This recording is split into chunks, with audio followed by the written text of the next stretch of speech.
خدایا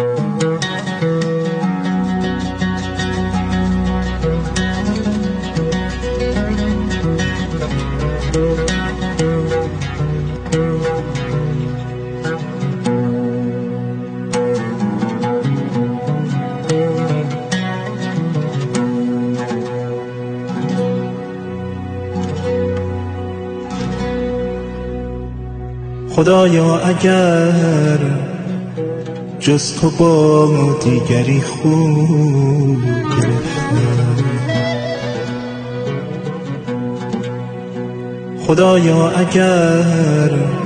جز تو با دیگری خوب گرفتم، گه از ناامیدی اگر سر به زانو گرفتم، اگر گاه گاهی سرم پیش مخلوق خم شد، اگر دست حاجت به این سو و آن سو گرفتم، خطا کردم آری، خطا کردم آری که تنها کسی من تو هستی، ببخشای اگر جز تو با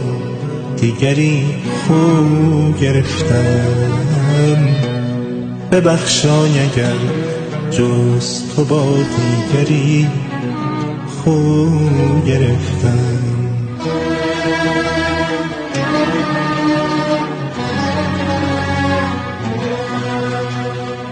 اگر سفره دل برای کسی باز کردم،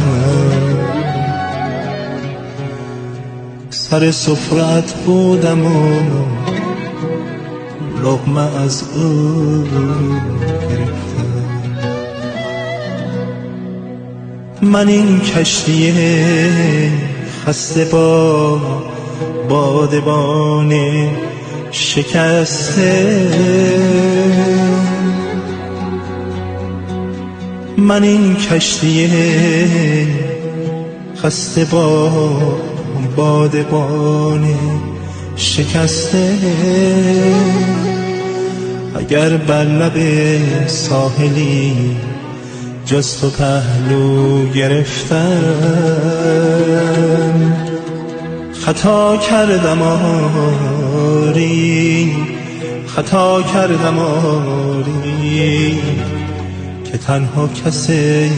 من تو هستی، ببخشای اگر جز تو با دیگری خوب گرفتم، ببخشای اگر جز تو با دیگری خوب گرفتم.